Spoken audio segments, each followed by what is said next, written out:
Let's mic देश का मिजाज साउथ।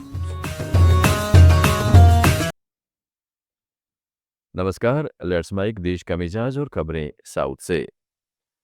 तमिलनाडु में डीएमके के नेता व राज्य के मुख्यमंत्री एम.के. स्टालिन ने सहयोगी दलों से साफ कर दिया है कि वे सोमवार 23 मार्च तक सीट बंटवारे के प्रस्तावित फार्मूले को स्वीकार करें, वरना चुनावी तैयारियों को अंतिम रूप देने में देरी हो सकती है। चेन्नई के सियासी गलियारों में चर्चा है कि इंडिया गठबंधन के नेताओं के बीच कई दौर की बैठकों के बावजूद सीट बंटवारे पर सहमति नहीं बन पाई है। वीसी के सीपीआई-एम और देसिया मुरपोडुक्कू द्रविड़ कड़गम आदि गठबंधन दल डीएमके प्रस्तावित सीटों के आंकड़े पर सहमत नहीं है। इस सहमति ने गठबंधन के भीतर असहज स्थिति पैदा कर दी है। इधर एमडीएमके के जनरल सेक्रेटरी वाइको ने एआईएडीएमके के एनडीए नेताओं से सीट शेयरिंग बातचीत के लिए दिल्ली जाने पर कहा। जब गठबंधन की बातचीत हुई तो राजनीतिक पार्टियों के नेता चेन्नई के पोएस गार्डन से भाग गए। अब एआईएडीएमके और सहयोगी पार्टियों के ये ही नेता अमित शाह और दूसरे बीजेपी नेताओं के दरवाजे खटखटा रहे हैं। मैं इस पर कोई टिप्पणी नहीं करना चाहता। Leaders of the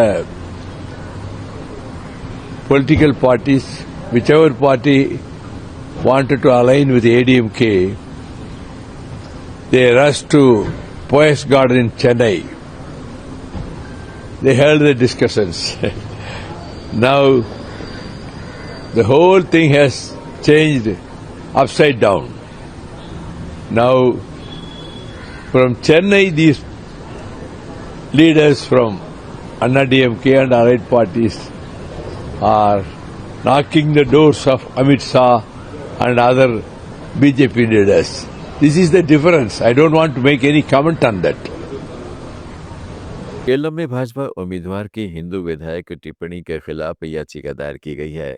कांग्रेस से संबद्ध छात्र संगठन के एसयू ने गुरुवायूर विधानसभा क्षेत्र से भाजपा के नेतृत्व वाले एनडीए के उम्मीदवार की सांप्रदायिक भावना भड़काने वाली टिप्पणी के खिलाफ केरल हाई कोर्ट में याचिका दायर की है।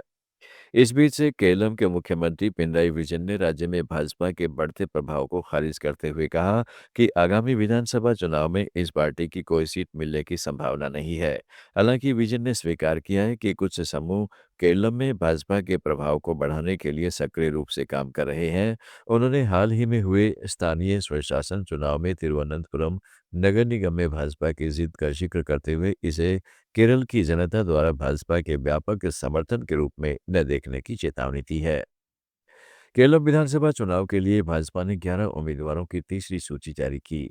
इस सूची में कोवलम विधानसभा सीट से टीएन सुरेश, पीरूमाले सीट से वी राथीश, मावेलिक्कारा से अजीमोन, अरुविक्कारा सीट से विवेक गोपन और चावरा सीट से आर राजेश के नाम शामिल है।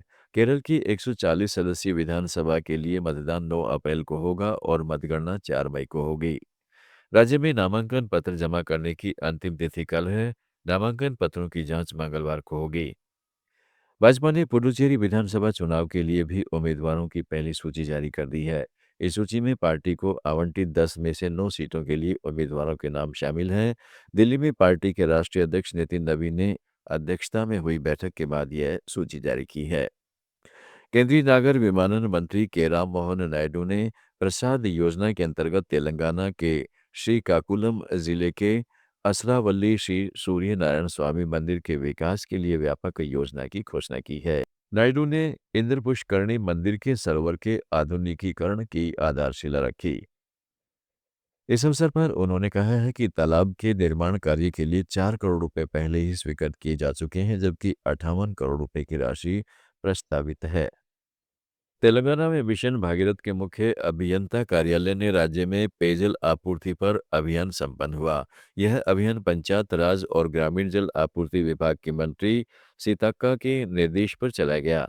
इसके तहत पिछले 10 दिनों में अधिकारियों ने 12,457 ग्राम पंचायतों के सरपंचों से फोन पर संपर्क किया।